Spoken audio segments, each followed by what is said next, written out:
menciono operaciones básicas, ecuaciones e inecuaciones, que es con lo que vamos a arrancar, ¿sí?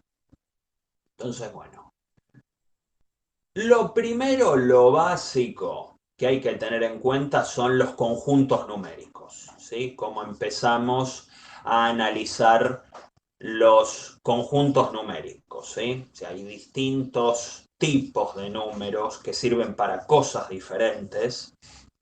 Entonces, bueno, primero vamos a clasificarlos según el conjunto al que pertenecen. El conjunto de números más básico que existe es el de los números naturales. No solo es el más básico, sino es el más antiguo. Ya desde tiempos remotos la gente se ponía a enumerar cosas, ¿sí? Aunque fueran piedras. Incluso en la antigüedad, para realizar las operaciones comerciales o trueques más básicos, más sencillos. Te doy 3 de esto, dame 5 de aquello, ¿sí? Entonces, bueno, para eso hacía falta contar, y los números que sirven para contar objetos son los llamados números naturales. Son los números que uno utiliza para enumerar cosas. Entonces, bueno, los números naturales, el 1, 2, 3, 4, 5, 6, aún se discute mucho si el 0 está o el 0 no está. Yo prefiero no ponerlo, ser un poco más clásico y discriminar al 0, pero hay gente, o si buscan en algunos libros, van a ver que al 0 lo integran al conjunto de números naturales, y tampoco es que esté mal, ni que sea un error conceptual, ¿sí? Yo, por las dudas, a veces le añado un sub-0 acá abajo, acá debajo de esta n, ¿sí? Donde tengo puesta acá la manito. El n sub-0 es el conjunto de números naturales con el 0. Bien, ustedes habrán visto que en el ejercicio 1 del curso nivelatorio tienen, por ejemplo, bueno, en algún problemita donde tienen que enumerar los elementos de tal conjunto de números naturales o de números enteros. Bueno, arranquemos por el de números naturales. Este es un problema bastante parecido al que se pueden encontrar allí en el ejercicio 1. Enuncie por extensión, es decir, enumerando cada uno de los elementos, enuncie por extensión el conjunto A de números naturales, todos los n naturales, que verifican que 2 por n menos 3 sea menor o igual a 19. Ahí les leí paso por paso todo este conjunto escrito de manera simbólica, ¿sí? Porque a veces surge esa cuestión de qué es este símbolo. Este símbolo es el pertenece. Vincula un elemento con un conjunto. Luego estos dos puntitos acá, que a veces hay gente que lo confunde con un cociente, bueno, o sea, a veces, abusándose un poco de la notación, se lo considera un cociente, pero acá estos dos puntos quieren decir tal que, ¿sí? Todos los n pertenecientes a los naturales, tales que 2 por n menos 3 es menor o igual, este es el símbolo de menor o igual, a 19, ¿sí? El símbolo de la desigualdad. Entonces, cuando tenemos algo así, tenemos que resolver una inecuación. Una inecuación donde yo tengo que seleccionar únicamente los números naturales que verifican esa inecuación, ¿sí? Solo los números naturales.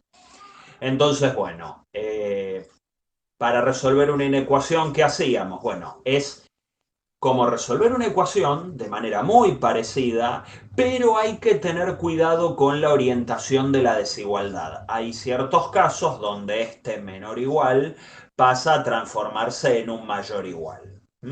Hay casos donde esa transformación ocurre y casos donde no. Ya iremos viendo cuándo sí. Entonces, bueno, paso el 3 sumando. Tengan en cuenta que si el 3 está de este lado restando, pasa sumando. teníamos un 19, 19 más 3, 22, y este 2 que está multiplicando pasa dividiendo. Y 22 dividido 2 nos da 11, ¿sí?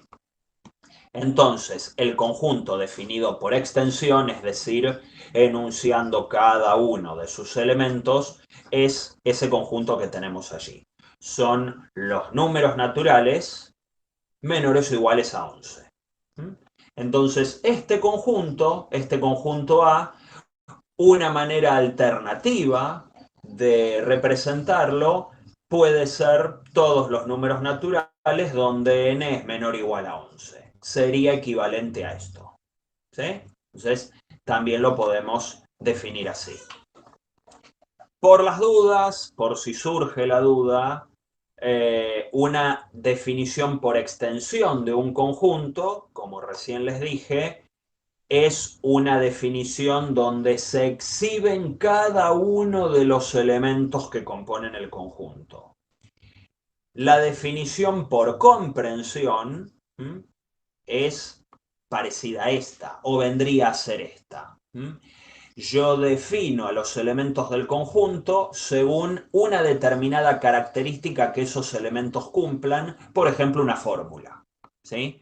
Al tratarse de conjuntos matemáticos, conjuntos de números, mejor dicho, bueno, yo puedo disponer de alguna fórmula específica que represente a los elementos de este conjunto. Entonces, si el número natural verifica esta fórmula o esta inecuación, integra el conjunto; si no la verifica, no.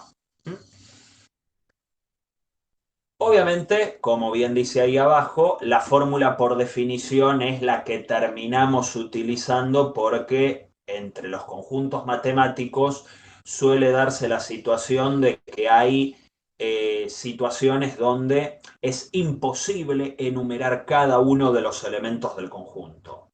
Muchas veces porque el conjunto es infinito, o porque directamente no hay por dónde empezar a enumerar los elementos, ¿sí? Además de la obvia infinitud. Así que, por lo general, terminamos utilizando definiciones por comprensión de los conjuntos, ¿sí? Pero bueno, esto es algo que uno puede hacer en los conjuntos naturales o en los subconjuntos de números naturales, perdón, o incluso en los enteros, porque, bueno, nos podemos asegurar cierta finitud, cierta cantidad específica de elementos en el conjunto. Ya en números, en otro tipo de conjuntos, como vamos a ver, son los racionales, y ni que hablar en los números reales, bueno, eso se nos va a complicar un poco, ¿sí?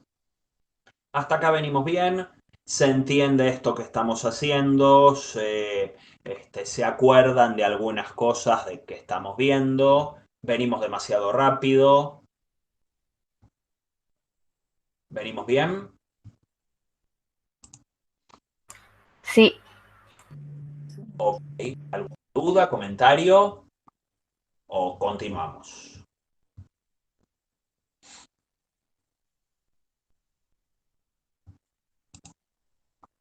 Bien,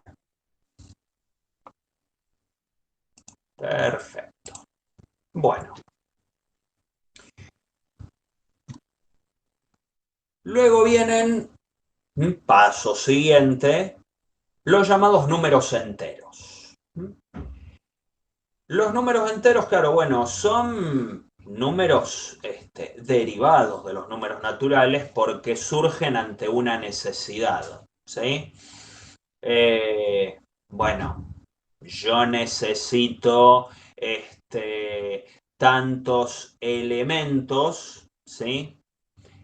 Para tal fin, pero noto que me falta la mitad de esos elementos, ¿sí? Necesito 10, pero tengo 5. ¿Cómo represento esos 5 que me están faltando? ¿Sí? O, por ejemplo, bueno, tengo una deuda con tal comerciante, entonces, ¿cómo hago para representar ese dinero faltante, ese saldo en contra? ¿Cómo hacemos para representar esto? Muchas de estas cosas, insisto, surgían de cuestiones meramente comerciales, ¿sí? De transacciones comerciales, donde surgía la necesidad de representar lo sobrante, que perfectamente se puede representar con números naturales, cuánto me sobra, pero lo faltante, ¿cómo hago para simbolizarlo? Entonces, bueno, ahí es donde surgieron los números naturales negativos, la necesidad de representar un negativo. Estos números tardaron en ser reconocidos como un resultado posible en las ecuaciones, bueno, casi siempre derivadas de transacciones comerciales. Recién en el siglo XV, o sea, no hace tanto en términos históricos, comenzaron a ser utilizados con frecuencia en Europa. ¿Sí? Entonces, bueno, el conjunto de los números enteros contiene a los naturales, al cero y a los naturales negativos y se puede representar de esa forma. ¿Sí? Entonces ahí tenemos los números enteros. Es interesante la historia del cero porque en algunos países de la parte de Babilonia, Sumeria, lo que hoy vendría a ser la península arábica, Irán, bueno, más o menos uno entiende que son países de clima muy árido, muy desértico y, por ejemplo, bueno, en ciertas transacciones o incluso en ciertos juegos donde se tiraban piedritas en el piso y se tiraban 5 piedritas y se levantaban 3, entonces quedan 2. ¿Qué ocurre cuando se levantan todas las piedritas del piso?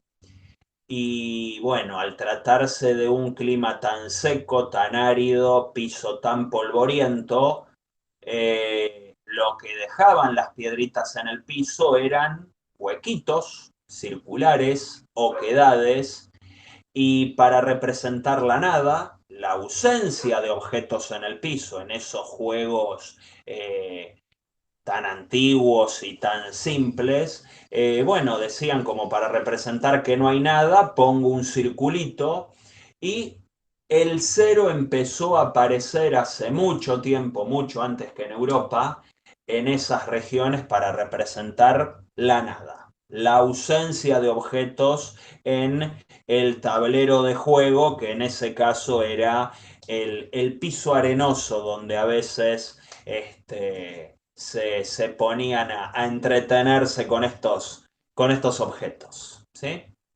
Entonces, bueno, de ahí surge el cero que costó bastante su aceptación en Europa. Hay ciertas operaciones básicas que luego enunciaré y recordaré, mejor dicho, como la suma, la resta, el producto, que mantienen el resultado dentro del conjunto, ¿sí? Es decir, yo agarro dos números enteros, hago cierta operación entre ellos y si esa operación siempre me devuelve un número entero, se suele decir que el conjunto es cerrado.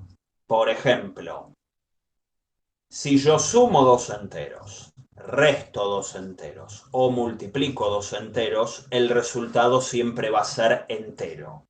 Entonces se suele decir que el conjunto de números enteros es cerrado para la suma, para la resta y para el producto. Entonces, bueno, dados dos números enteros, fíjense que para generalizar suelo utilizar letras que representen cualquiera de esos números enteros, sin particularizar en ningún número en específico. Dados dos números enteros A y B cualesquiera, poneles el valor que se te antoje, si los sumo el resultado es entero. Si los resto de la forma que se me antoje, el resultado será entero. Y si los multiplico, también. No va a ocurrir lo mismo en el caso del cociente o división entre números enteros, porque ahí el resultado se podría escapar de este conjunto. Entonces, el conjunto de números enteros no es cerrado para la operación división. ¿Sí? Bien. Entonces, bueno, para eso, se definen los llamados números racionales. Los números racionales son los que concentran ese caso faltante que les mencioné en la diapositiva anterior. Los números racionales son aquellos que pueden representarse o expresarse como una división entre dos números enteros donde el denominador sea distinto de cero. Atención con eso, por eso está esta restricción acá. Yo no puedo dividir por cero. Entonces, el cociente de enteros no tiene por qué ser un número entero, pero sin duda va a ser un número racional. ¿Cuándo ese cociente va a ser un número entero? Bueno, por ejemplo, cuando el denominador sea 1 o menos 1. ¿Sí? Les hago una pregunta. ¿Se les ocurre alguna otra situación donde el cociente entre dos números enteros me dé un número entero? Y si quieren pueden usar un ejemplo. ¿Tienen algún ejemplo a mano o se les ocurre alguna situación donde el cociente de dos números enteros tenga como resultado un entero?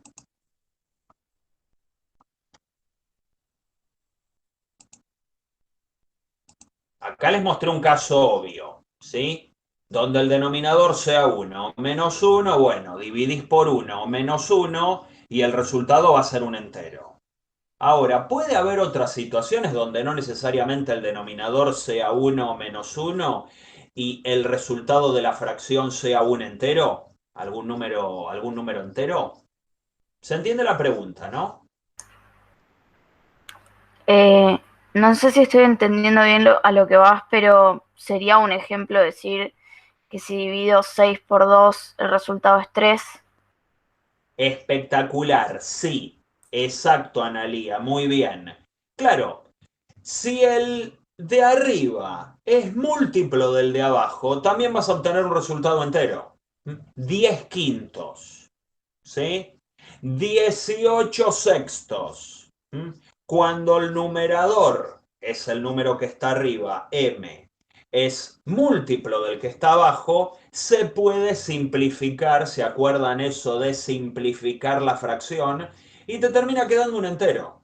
¿Sí? Así que muy bien. O sea, no solamente voy a obtener un resultado entero cuando el denominador sea 1 o menos 1, también cuando el numerador sea múltiplo del denominador. Cuando el denominador es 1 o menos 1, claro, bueno, todos los números enteros son múltiplos de 1 o menos 1, ¿sí? O sea, ahí la cuestión es obvia. Pero bueno, ya para otros denominadores la cosa se complica un poco. Entonces, bueno, no sé, 49 séptimos, ahí tenés otro. El 49 está en la tabla del 7. Entonces puedo simplificar 49 séptimos es igual a 7. ¿Sí? Así que muy bien ahí por haberse dado cuenta y responder la pregunta. Con lo que estamos viendo se produce esta relación entre los distintos conjuntos numéricos que estamos viendo. El conjunto de los naturales está incluido en los enteros, porque los enteros tienen a los naturales al cero y a los naturales negativos. Y a su vez los enteros están metidos dentro de los racionales. ¿Sí? O sea que vamos viendo conjuntos que incluyen a los anteriores. ¿Sí? Se genera esta situación como de esas muñecas rusas, las mamushkas, donde va una metidita dentro de la otra y son de apariencia todas iguales. Bueno, estos no necesariamente son de apariencia todos iguales, pero se van encajonando de esa forma, ¿sí? Se va metiendo uno adentro del otro. Y acá sí podemos decir que para las 4 operaciones básicas el conjunto de números racionales sí es cerrado, ¿sí? O sea, suma de dos racionales te va a dar un número racional, resta de dos racionales en el orden que se te cante me va a dar un resultado racional, lo mismo para el producto y ahora sí lo mismo para el cociente. Si yo divido dos números racionales, el resultado es racional, siempre bajo la condición que el denominador sea distinto de cero, ¿sí? Porque no puedo dividir por cero. Entonces, ahí tenemos las operaciones básicas, cómo se comportan en el caso del conjunto de los racionales. Recordarán quizás todo este tipo de problemas que involucraban a las fracciones, que en muchos casos las operaciones con fracciones eran un dolor de cabeza para más de 4.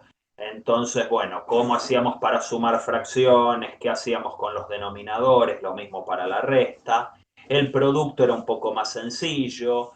El cociente implicaba alguna operación, algún truquito bastante sencillo también para resolverlo y terminaba uno resolviendo un producto. Bueno, todas esas operaciones con las que nos taladraron la mente, que involucraban a fracciones, suma, resta, producto de fracciones, bueno, son las que nos terminan dando resultados racionales, ¿sí? Así que acá tenemos al conjunto de los números racionales y cómo se comportan en el caso de las 4 operaciones básicas.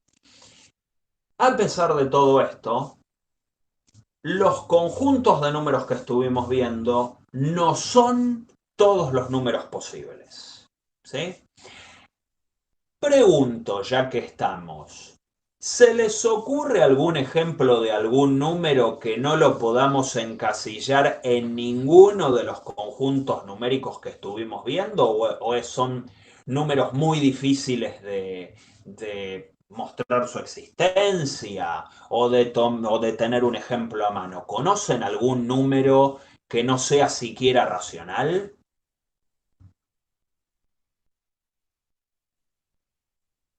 ¿Se les ocurre algún ejemplo de números que no podamos meter en ninguno de estos conjuntos? No sé, por ejemplo, se me ocurren raíces cuadradas de números negativos, son irracionales, ¿no? Ojo, O sea, justamente... o sea, si un resultado te da una raíz, o sea, el negativo de una raíz, tipo, viste que en las ecuaciones se pone el resultado positivo y negativo que te puede dar porque son dos posibilidades, pero Bueno, hay... eso quizás lo terminemos de ver mañana. Hay ahí una cuestión, no sé si de mala docencia, muchas veces porque hay gente a la que le enseñaron así el tema de las raíces y no está del todo correcto, ¿sí? En sí, primero, bueno, no sé si entendí bien, pero por ejemplo, la raíz cuadrada de un número negativo ni siquiera es un número real, ¿sí? O sea, dentro del conjunto de los números reales, que es el conjunto más grande que vamos a ver de números, ese problema no tiene solución, ¿sí? Es decir, si por ejemplo uno quiere representar, a ver si me deja compartir esto, a ver qué vamos a mostrar, se llega a ver, ¿no? Bueno, Sí, esto en números reales no se puede definir. Esto no es un número real, ¿sí? No pertenece a los números reales. profe, eh, Sí, una consulta, porque se me sí, cortó hace un segundo el Meet. sí, Lu, Una fracción sí. sería irreal, perdón, sería irracional. No, justamente, bueno, lo estuve mostrando hace un ratito, supongo que cuando se te cortó, acá mostré que, permiso, a ver, Bueno, el conjunto de los números racionales es justamente el cociente entre dos números enteros. O mejor dicho, un número es racional si vos lo podés representar como una fracción. Una fracción de enteros. ¿Sí? Ahora, Gracias. bueno, si yo a ese número no lo puedo representar como una fracción de enteros, no existe ningún par de números enteros m y n, tales que el resultado de ese cociente me dé ese número, entonces ese número sería no racional o irracional. Por ejemplo, estaba bastante bien encaminada, creo que Analía fue la que comentó con el tema de las raíces, porque hay números irracionales o números no racionales que son números reales, pero que no los puedo representar como cociente de ningún par de números enteros. Y un caso clásico es raíz de 2.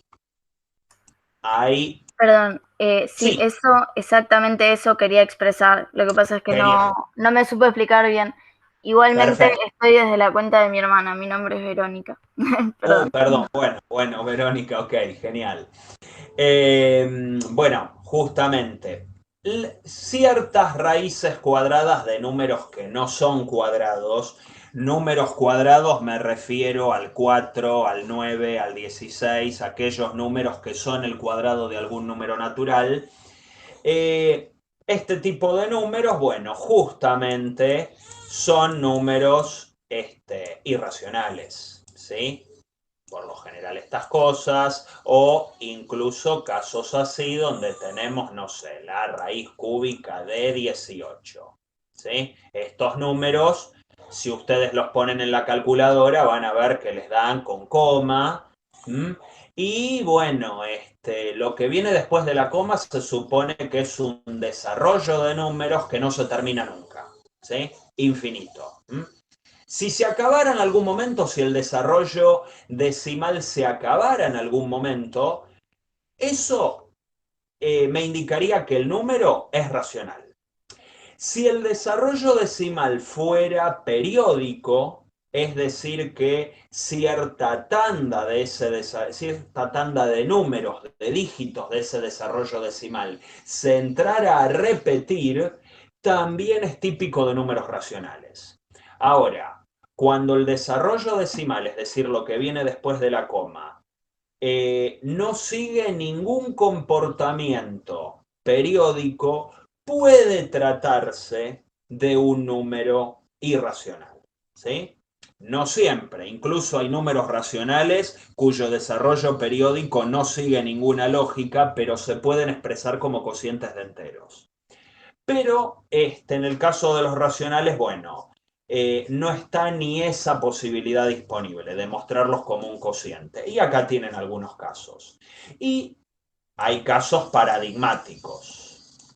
¿Qué es esto que escribí más o menos al ponchazo acá? ¿Qué es esto que está acá? Que les acabo de... Pi, El número pi. Muy bien. Esto sí es una letra griega. El número pi. 3, 14, 15, 9, qué sé yo. Bueno, este número es irracional en serio. ¿Sí? 3, 14, 15, 9, etcétera, etcétera, etcétera. No termina más. Después hay otro número, que es el número, la llamada constante de Euler, que es el número e. ¿Sí? 2,718, creo que 28, algo así, igual ahora se los muestro.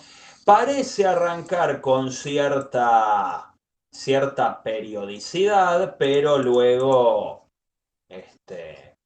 empieza a mandar cualquier cosa, ¿sí? Entonces, bueno, acá tienen otro caso de los dos números irracionales característicos, que son, bueno, los ejemplos que a uno primero se le ocurren para representar elementos de ese conjunto, ¿sí?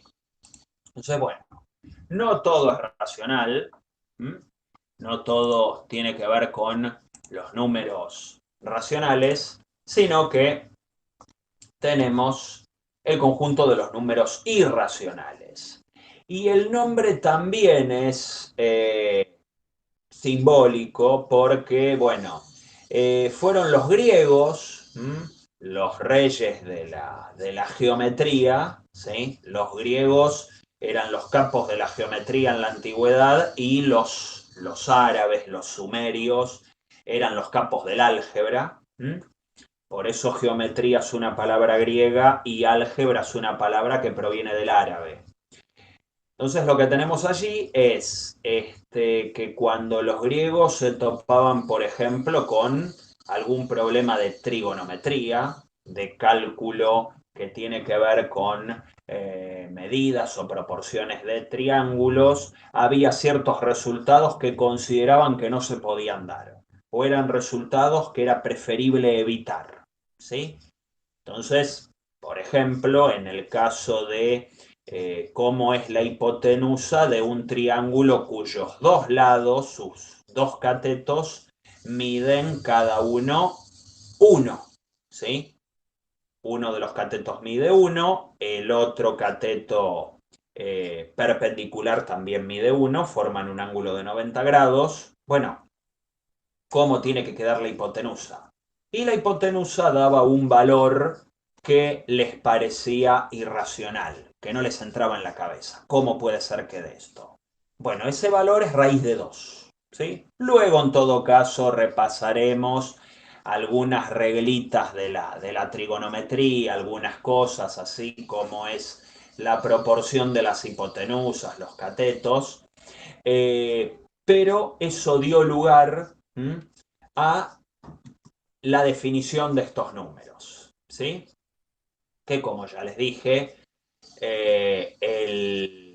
tienen como característica que no son resultado de ninguna división entre dos enteros y que la expresión decimal es infinita, no periódica, tiene que cumplir esas dos condiciones.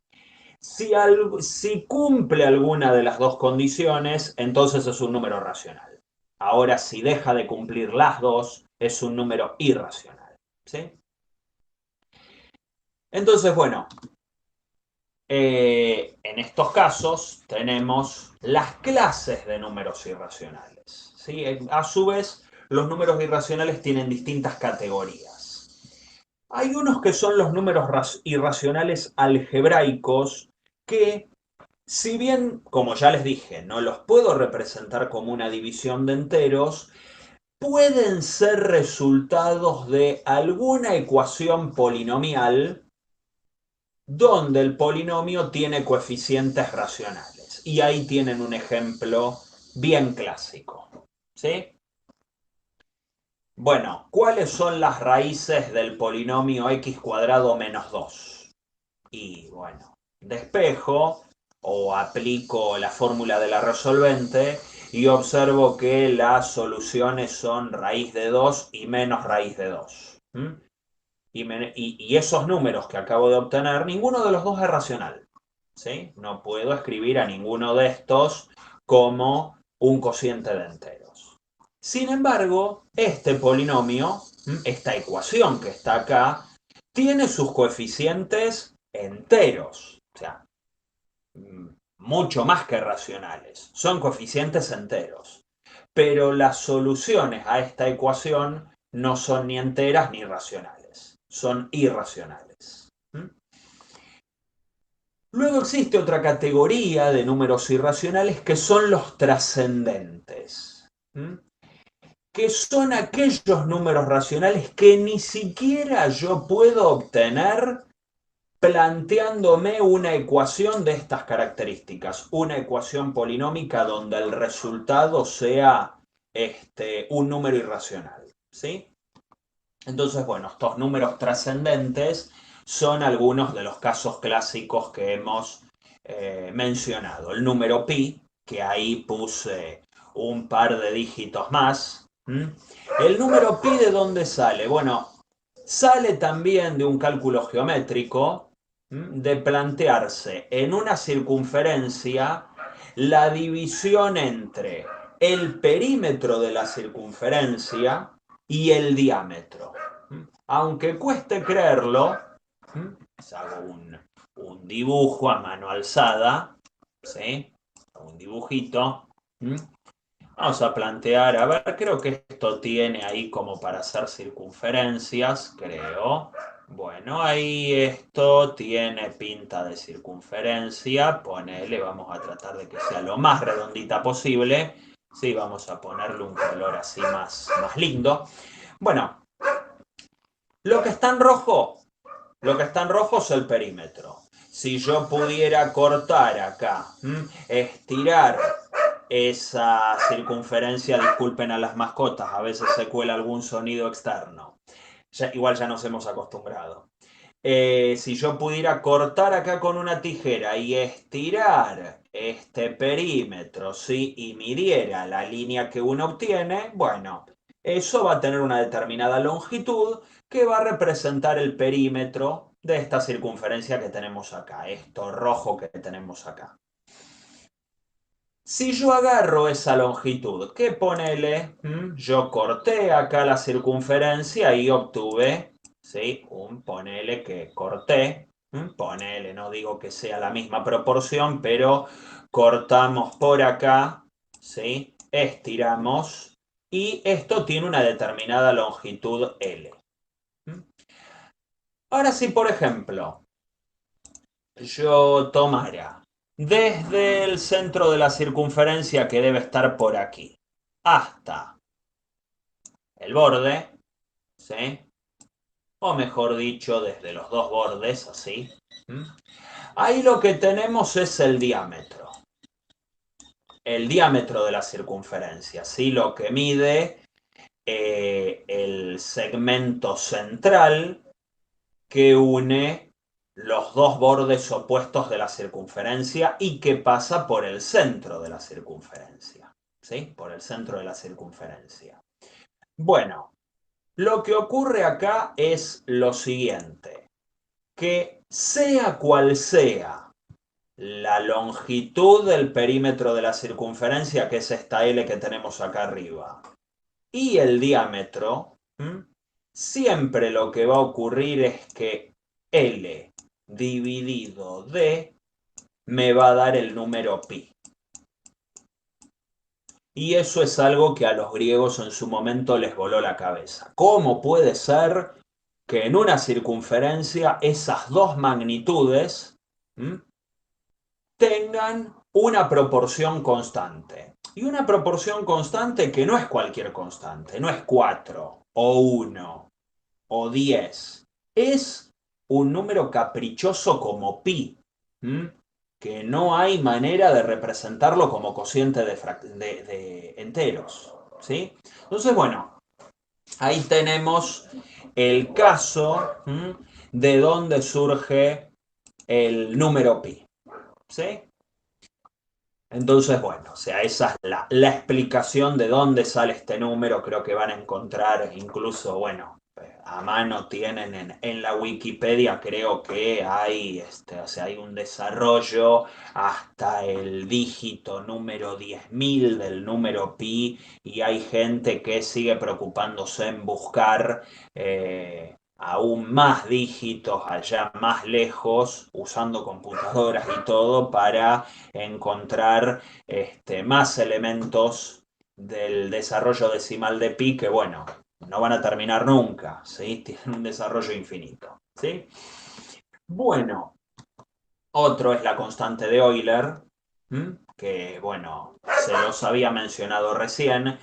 Hasta acá, hasta antes de donde tengo la manito, arranca bastante bien porque parece periódico, pero luego se descompagina todo y empiezan a aparecer dígitos que no tienen ninguna secuencia en particular que responda a un número racional, por ejemplo. Y luego hay otros ejemplos que uno se los puede ir armando, ¿sí? De esta forma, de números irracionales trascendentes, ¿sí? Y ahí tienen algunos que no son ni pi ni e, que son los objetos, los ejemplos obvios, ¿sí? No siempre es fácil demostrar que un número es trascendente. Puede ser que de aspecto pareciera, uno se puede confundir con si la expresión decimal es infinita y no hay periodicidad en los dígitos. Uno tendería a pensar que es un número irracional, pero no, no. Puede ser que haya números decimales así que se puedan expresar como cocientes de fracciones, ¿sí? Cocientes, perdón, de números enteros. Pero bueno, por ahí son números enteros que tienen, no sé, el numerador 16 dígitos y el denominador 24 dígitos y bueno, es un número racional, ¿sí? Así que esto es un poco como para ver qué tipos de conjuntos hay, cómo son los números irracionales, qué características tienen. No les voy a andar exigiendo, probame que este número es trascendente. Esto es a título meramente informativo, ¿sí? Lo que les estoy mostrando. Bueno, con todo esto, con todo lo que estuvimos hablando, zanateando al respecto, tenemos por fin el conjunto más grande al que nos vamos a referir en la materia. No es el conjunto de números más grande que existe, pero sí el conjunto más grande que nos va a interesar y sobre el cual vamos a trabajar en el transcurso de los próximos meses, que es el conjunto de los números reales. Entonces, si a los números racionales les agregás estos irracionales que acabamos de ver, tenemos el conjunto de los números reales, que como bien pueden ver, lo podemos representar ahora sí como una recta, por lo general horizontal, que no tiene ningún agujero. ¿A qué me refiero con agujeros? Bueno, en el caso de los números racionales, vos podías representar ese conjunto como una recta, pero que tenía infinidad de agujeros. Vos te podías parar en un lugar de la recta que no correspondiera a un número racional, entonces ahí no estabas tocando el conjunto de los racionales. Como el conjunto de los números reales tiene a los racionales y a los irracionales adentro, bueno, entonces queda completamente cubierta de manera continua la recta. Entonces te pares en el punto donde te pares de la recta, vas a estar en un sitio que le corresponde a un único número real, que tiene asignado ese lugar en la recta. Entonces aquí tienen varios ejemplos.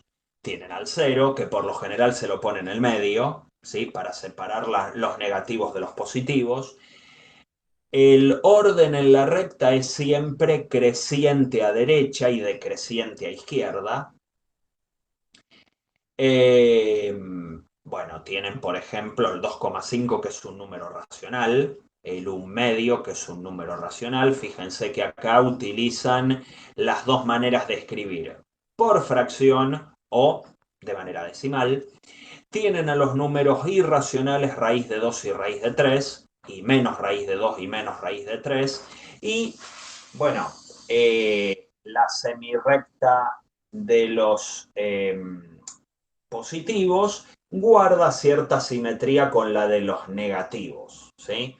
Es decir, la distancia al 0 del 2 es la misma que la distancia al 0 del menos 2. Entonces, tienen esta situación así con algunos ejemplitos representativos, ¿sí? Bueno, de acá sí podemos deducir que tenemos ahora sí esta relación entre los conjuntos que estuvimos viendo, donde los naturales están incluidos en los enteros, que a su vez están incluidos en los racionales, que a su vez están incluidos en los reales, y nos detenemos allí, ¿sí? Todas las operaciones que veremos, las funciones, las aplicaciones y todo lo demás, van a ser sobre conjuntos de números reales, ¿sí? Bueno, vamos a ver algunos elementos de la recta real, ¿sí? Entonces, esos elementos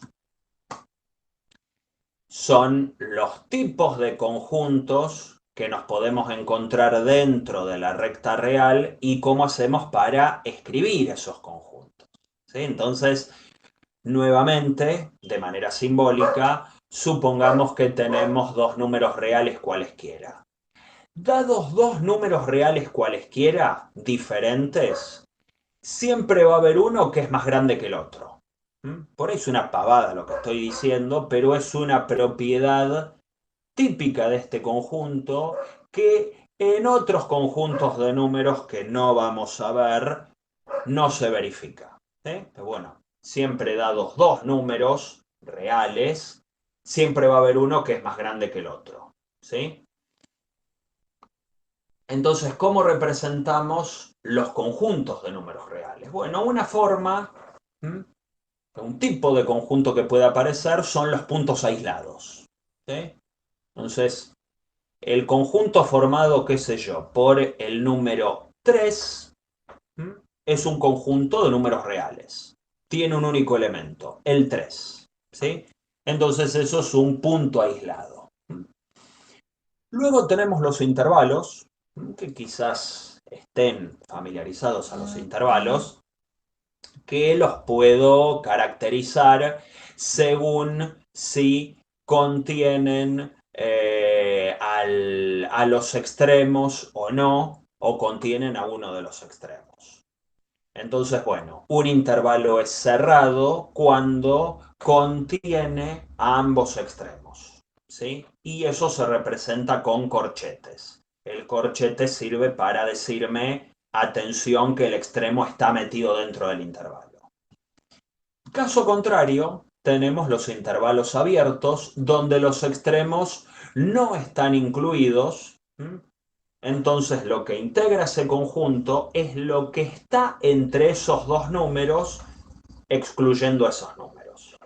Y eso se simboliza con paréntesis. Estos paréntesis me indican que los extremos no forman parte del intervalo. Y luego tenemos el caso semicerrado, semiabierto, donde un extremo está y el otro no. ¿Sí? O sea, es una mezcla entre los dos de arriba. Luego tenemos otro tipo de conjuntos que son las semirrectas. Las semirrectas tienen un extremo que llega hasta el infinito, que puede ser el infinito de los positivos, que llamamos más infinito, o el infinito de los negativos, que lo denominamos menos infinito. ¿Sí? Acá también, bueno, pasa como con los intervalos que el extremo que no es infinito puede estar o no estar. Entonces, si está, la semirrecta es cerrada, si no está, es abierta. Noten que el extremo infinito siempre se representa con un paréntesis, ¿sí? Como que es siempre un extremo abierto porque el infinito en realidad no es un número. No tengo manera de integrar, de contener al número, entre comillas, infinito dentro del conjunto. Entonces, bueno, en realidad es un símbolo que representa que tenemos todos los elementos a partir de un determinado número real o todos los elementos hasta un cierto número real. En general, los conjuntos de números reales que veremos en la práctica, que irán surgiendo de los ejercicios, serán combinaciones de intervalos, puntos aislados y semirrectas. Uniones, intersecciones de esos que les acabo de mencionar. ¿Sí? Los puedo mostrar o representar como uniones de estos conjuntos que estamos viendo. ¿Sí? Hasta acá con la cuestión de los conjuntos, ¿alguna duda, algún comentario? ¿Venimos bien?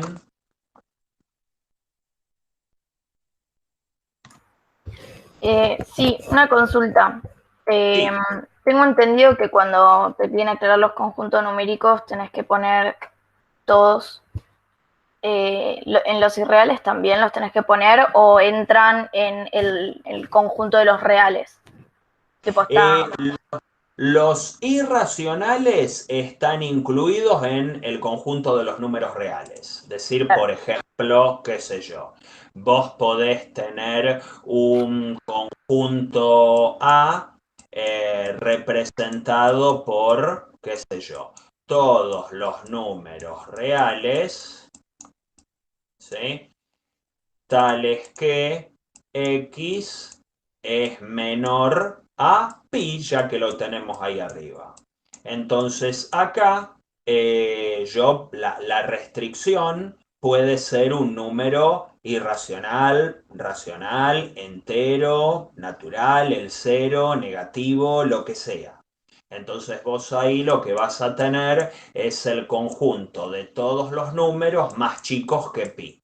Eso va desde menos infinito hasta pi sin agarrarlo, ¿sí? Porque me pide los menores. Entonces, menor estricto indica que llega hasta pi, pero sin agarrar al número pi, y eso se puede representar como algo así en la recta numérica, ¿sí? Tenemos, por ejemplo, acá al número pi, ¿sí? Y hasta ahí marcamos un paréntesis. Y esto, ¿sí? El conjunto A que te acabo de definir sería esta semirrecta. ¿Mm? La infinitud se la da uno poniendo acá el símbolo de una flechita como para decir, bueno, esto se va al menos infinito. ¿Mm? Y no para más, ¿sí? Todos los números más chicos que pi serían estos. Entonces, en la restricción que te define tu conjunto, bueno, perfectamente podés tener un número que no sea racional, sí, perfecto. ¿Sí? No sé si eso responde a tu duda. Sí, perfecto. ¿Eh? Perfecto. ¿Algún comentario más? ¿Alguna duda más?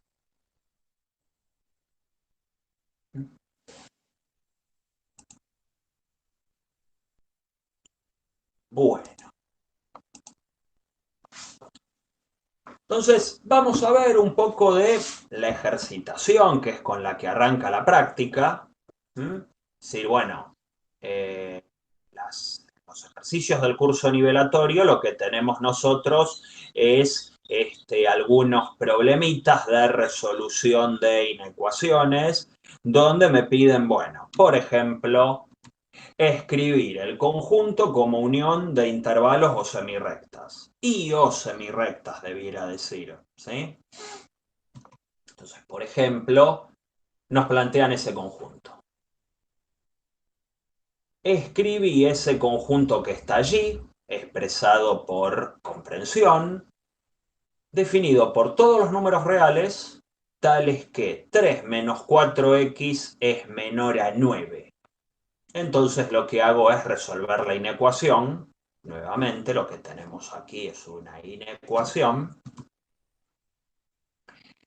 Entonces tenemos 3 menos 4x menor a 9 y paso el 3 restando. El 3 acá está, bueno, está sumando, ¿sí? Tiene signo positivo. Pasa para el otro lado restando. 9 menos 3, 6. Y atención con esto, porque fíjense que estoy resolviendo una inecuación. Entonces acá tengo dos maneras de resolver esto. Yo acá la resuelvo de la manera más peligrosa, si se quiere, porque lo que hago es pasar el menos 4 dividiendo. ¿Y eso qué le hace a la inecuación? ¿La deja tal cual si paso dividiendo por menos 4? ¿Qué creen que pasa? Igual se ve un fantasma ahí para anticipar la respuesta, pero bueno, chamúllenme un poco. No se cambia de mayor a menor o de menor a Esa- más también. Exacto, Victoria. Cambia la desigualdad, por eso la puse en rojo. Como paso dividiendo por un negativo, la desigualdad cambia de orientación. Pasa de estar así a estar así. ¿Sí? Cambia automáticamente. Eso siempre ocurre en una inecuación cuando tengo menor, menor igual, mayor, mayor igual, siempre que pases, por ejemplo, dividiendo o multiplicando por un número negativo. Pasa también en otras situaciones que iremos viendo, dependiendo de la naturaleza de las funciones con las que estemos trabajando. Pero este es el caso más básico, si se quiere. Entonces, como yo acá paso dividiendo por -4, entonces tengo que tener cuidado con esto. La desigualdad cambia de sentido. ¿Mm? Entonces lo que ocurre es, me queda -6/4 y eso es una fracción no simplificada. Si la simplifico, como 6 y -4 son números pares, puedo simplificar por 2 y me queda -3/2. ¿Sí? Atención con esas cuestiones. A ver, puede ser que en el resultado final vos me digas, bueno, me quedó x mayor a -6/4 y está bien. ¿Sí? Y cerrás el ejercicio ahí y está bien porque no te exijo que me simplifiques la fracción. Pero queda más lindo simplificada. Nada, es simplemente un detalle estético. Ahora, si querían dejar el resultado en -6/4, está perfecto. ¿Sí? Bueno, entonces ahí está la advertencia, el llamado de atención de que la desigualdad cambia cuando pasa dividiendo o multiplicando un número negativo. ¿Mm? Bueno, bien. Entonces la semirrecta que nos termina quedando es la de los x, atención cómo escribo esto, la de los x más grandes que -3/2. Así que desde -3/2 me quedo con todo lo que está hacia la derecha. ¿Sí? Es similar al caso, bueno, que habíamos visto antes. ¿Sí? O sea, me quedo de lo que está desde -3/2 sin agarrarlo, porque la desigualdad es estricta, hacia la derecha. ¿Sí? ¿Se entendió este ejemplo? ¿Alguna duda? ¿Algún comentario?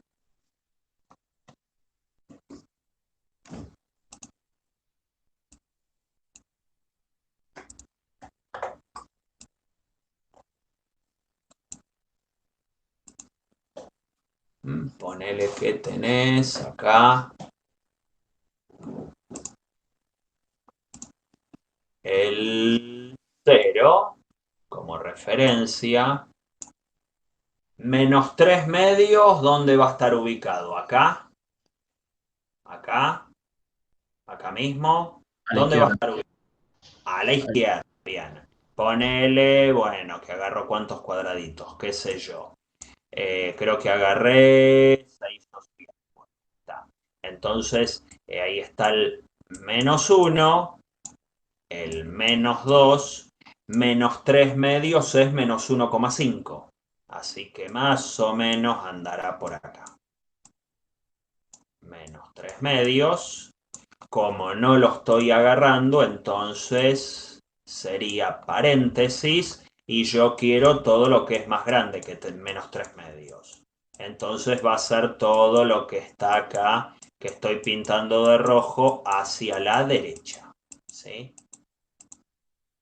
Y bueno, está la manera de representar gráficamente estos conjuntos y como le habíamos puesto el conjunto A, ahí lo tienen representado. ¿Sí? Muy bien. Perfecto. Otro caso. Este también aparece a menudo. El conjunto B son todos los números reales tales que 2x más 7, que es la ecuación que involucra estos números reales, está entre -8 y 13. Bueno, ¿cómo hacemos para resolver esta inecuación? Una forma es resolver la inecuación dado que tiene dos vías, es despejar hacia los costados. Es decir, libero a la X de todos los elementos extra que tiene acá, trato de despejar a la X, cosa de dejarla sola, pero ¿cómo hago cuando tengo dos condiciones en simultáneo? Dos condiciones en sándwich, para decirlo de alguna forma, ¿sí? Menor o igual que esto, pero mayor que esto otro. Entonces, bueno, lo que es una cosa que se puede hacer es despejar del centro hacia los costados. Entonces, por ejemplo, yo lo que puedo hacer es sacar el 7 restando a ambos lados. Entonces lo saco hacia los costados en la operación inversa, tal como hicimos en el ejemplo anterior, pero ahora hacia los dos costados. Entonces, bueno, lo que nos termina quedando es menos 8 menos 7 menos 15, 13 menos 7, 6. Y ahora tengo el 2. El 2 es un número positivo, como está multiplicando pasa dividiendo y la desigualdad no cambia. La desigualdad no cambia porque paso dividiendo por 2. ¿Sí? Si en lugar de 2 hubiera tenido menos 2, automáticamente las dos desigualdades se me tendrían que dar vuelta, ¿sí? Como nos pasó en el ejercicio anterior. Pero eso no ocurre aquí, queda todo tal cual. Entonces nos termina quedando, si hacemos alguna simplificación, que X está entre menos 15 medios y 3. Entonces nos queda un intervalo abierto a la izquierda y cerrado a la derecha. ¿Sí? Menos 15 medios, ponele, hagamos algo acá. Bueno, eso no. Si lo vamos a hacer, lo vamos a hacer bien. Entonces ponele, ¿no? Que por acá tengamos al 0 como referencia. ¿Sí? Pues más o menos me salió un 0 ahí. Bueno, menos 15 medios. ¿Entre qué números estarán menos 15 medios? ¿Qué les parece? Entre 7 y 8. Claro, entre menos 7 y menos 8. Menos 1, menos 2, menos 3, menos 4, menos 5, menos 6. Menos 7, menos 8, si no saqué mal la cuenta. Bueno, menos 15 medios andará por acá. ¿Sí? Menos 15 medios es menos 7,5. ¿Sí? Si lo prefieren, menos 7,5. Ese es el número que tenemos allí. El intervalo es abierto en menos 15 medios y cerrado en 3. Bueno, este es fácil. En 3. 1, 2, 3. Tomé 3 de estos cuadraditos, así que ahí tenemos el 3. Lo cierro. Así que uso el corchete y el intervalo, sea el conjunto B, semiabierto o semicerrado, incluye el 0 en particular, es este que está acá, ¿sí? Conjunto B. ¿Se entendió? ¿Alguna duda? ¿Cómo resolvimos este ejercicio? Tengo una consulta. Básicamente todas las veces, o sea, se aplica siempre esto de para despejar, ponerlo de los dos lados cuando tenés dos. Es una opción. Es una opción. Ok. ¿Sí? No es la única manera de resolver. Es más económica en cuentas, ¿sí? Es decir, bueno, resolver las dos inecuaciones en simultáneo me ahorra tener que resolver por separado. ¿Por qué? Yo podría haber hecho, por ejemplo, lo siguiente. ponele a hacer menos 8, a ver cómo era esta cosa, menos 8 menor a 2x más 7, 2x más 7, y resolver esto por separado. Entonces, bueno, paso el 7 restando, me queda un menos 15, menor a 2x, y ahora paso el 2 dividiendo, que como es positivo, deja todo tal cual, menos 15 medios, menor a x. Claro, este conjunto es más grande que este, porque va desde acá y agarra todo, se va hasta el infinito. Pero tengo la otra condición. ¿Qué decía la otra condición? Decía que esa misma ecuación, 2x más 7, tiene que ser menor o igual a 13. 2x más 7 menor o igual a 13. Entonces, bueno, hago exactamente el mismo despeje. 2x menor a 13 menos 7, o sea 6. Y ahora paso el 2 dividiendo nuevamente x menor a 3. Entonces esta otra me genera este otro conjunto. Así. Así que de estas dos condiciones hay algunos elementos que verifican esta de acá arriba. Y hay otros elementos que verifican esta otra de acá abajo. Bueno, pero yo quiero las que verifiquen ambas. Porque fíjate que la condición era en simultáneo. Quiero todos los x reales tales que esta ecuación lineal, 2x más 7, me dé más grande que menos 8 y menor o igual a 13. O sea, quiero que cumplan las dos condiciones en simultáneo. Como quiero que cumplan las dos condiciones en simultáneo, entonces me tengo que quedar únicamente con los elementos que están a la derecha de menos 15 medios y también a la izquierda del 3. Bueno, entonces te termina quedando este intervalo que tenés acá. ¿Se entendió eso? O sea, puedo resolver las dos por separado. Sí. Sí. Tengo miedo de hacerme lío con eso de despejar para los costados. Puedo hacer las dos por separado. A ver, es un cálculo más cuidadoso, sí, es más largo, pero más cuidadoso. Pero ten en cuenta que en ambas ocasiones hacemos más o menos el mismo despeje. En ambos casos pasé el 7 restando, en ambos casos pasé el 2 dividiendo. Bueno, imagínate si la ecuación fuera un poco más larga o con números, qué sé yo, con fracciones, qué sé yo, un poco más pesado y quizás me convendría economizar el número de cuentas. ¿Sí? Es un comentario. Después ustedes lo resuelven como les parezca, como más cómodo se sientan. ¿Sí? Bien. ¿Alguna duda hasta acá? ¿Venimos bien?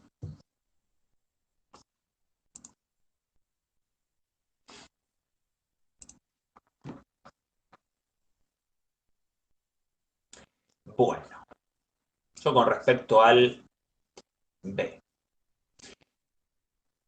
Luego tenemos el conjunto C, que viene definido de una manera particular, ¿sí? Tiene dos condiciones.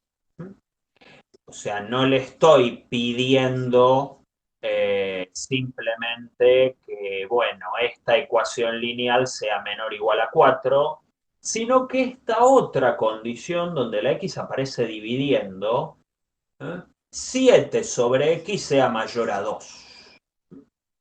Entonces, bueno, veamos eso cómo se entiende, ¿sí? Entonces, a ver, este símbolo raro que aparece acá, ¿sí? Esta B, quiere decir O. Yo lo que quiero es que el conjunto, los elementos de este conjunto cumplan esta condición o la otra. Quédate con los x tales que 13 menos x sean menores o iguales que 4, o si no, con aquellos x tales que 7 sobre x sea mayor a 2. ¿Sí? Disculpen si recién dije y, no, es una o. Son distintos operadores lógicos, a no confundir. Entonces, bueno, yo acá tengo dos condiciones que me definen a los elementos del conjunto C. Me sirven aquellos elementos que verifican una condición, la otra o ambas. ¿Sí? Hay veces que ambas no se pueden cumplir, que son incompatibles, que creo que es este caso. Entonces acá medio como que no me queda otra que resolver por separado. Aparte tengo ecuaciones diferentes. No me conviene, o sea, no puedo usar una única ecuación para hacer un único despeje. Entonces, bueno, primero resuelvo la de 13 menos x. Paso la x sumando. ¿Sí? Fíjense que acá me quité el problema de encima. De andar, o sea, dividiendo por -1 eventualmente, porque despejé la x. Eso lo puedo hacer. Pasé la x para el otro lado sumando. ¿Sí? Y ya tengo la x con signo positivo y no me veo en esa situación de tener que dar vuelta a la desigualdad, porque la desigualdad se dio vuelta al cambiar a la x de lugar. ¿Sí? Entonces pasó la x a sumar al 4. El 4 pasa para el otro lado a restar al 13 y me queda esta primera condición. X mayor o igual a 9. Que se ve reflejado en esta semirrecta con corchete que tenemos acá abajo. ¿Sí? Tenemos acá. Una cuestión, quizás este comentario no, digamos, no destaque tanto, que digan por qué me hace ese comentario, pero con otros ejemplos que seguiremos viendo, puede que le encuentren algún otro sentido. Con la segunda condición se deduce que x tiene que ser mayor que 0. ¿Sí? Se entiende por qué, lo cual ya me indica que este gráfico está mal, así que luego se los voy a corregir. ¿Por qué afirmo que x tiene que ser mayor que 0? ¿De dónde saco esa información? De acá, de esta definición que tengo allí arriba. ¿De dónde saco que x tiene que ser Porque, mayor?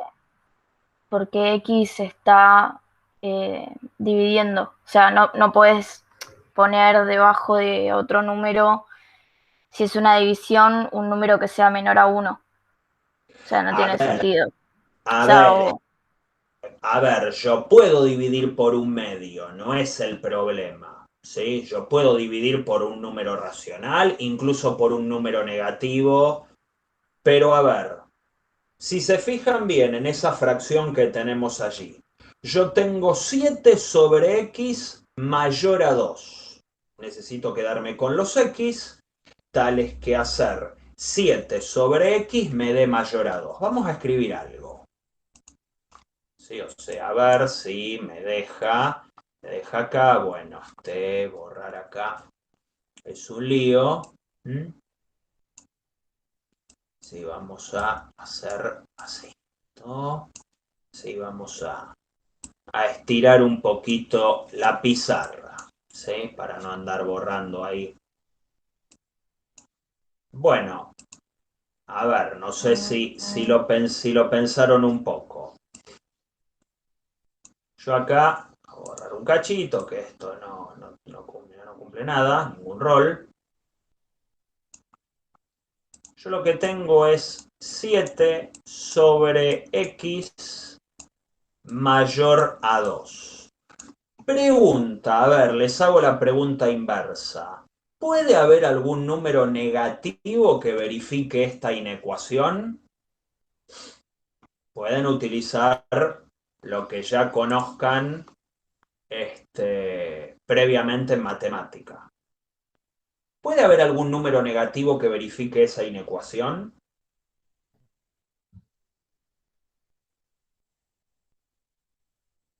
No, ¿Por qué?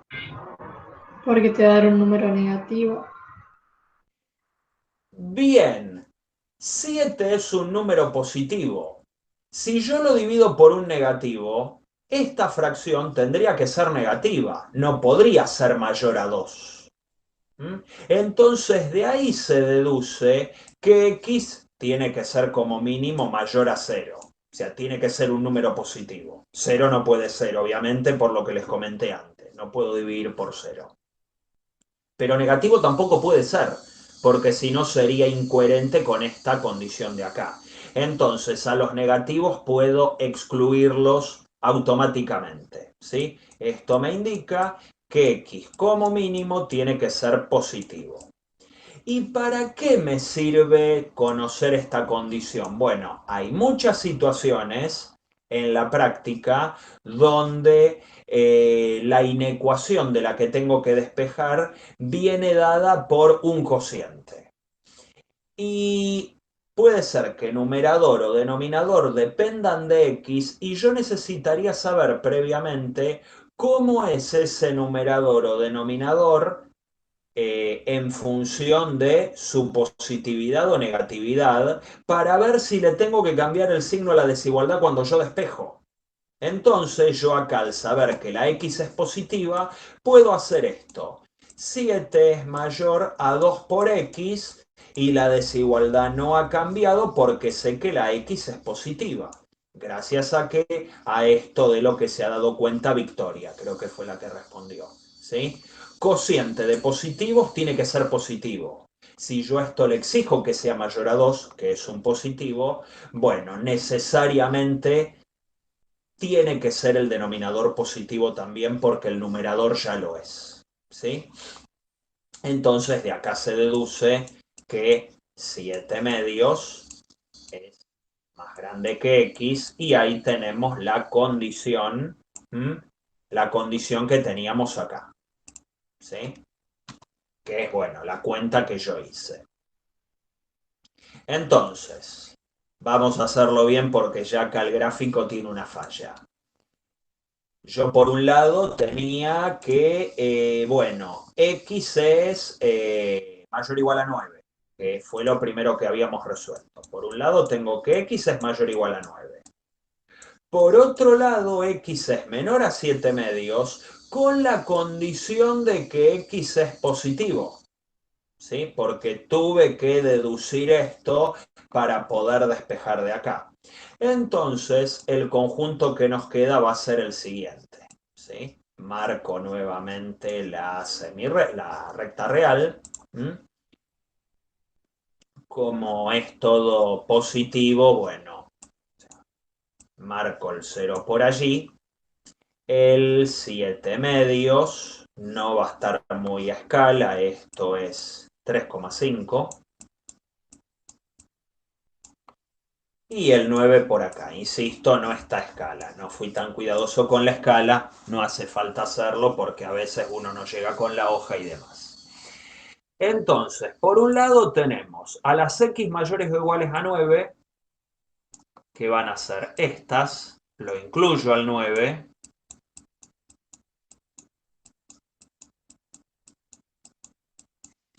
Y a las x que sean mayores a 0, que es la parte que me faltó en el gráfico, pero menores a 7 medios. Y acá tenemos un caso de un conjunto que es el conjunto C, este tercer ejemplo, que es representado por la unión de semirrecta e intervalo. C yo lo puedo escribir como el conjunto que va de 0 a 7 medios, el intervalo abierto, unión la semirrecta cerrada en 9 hasta más infinito.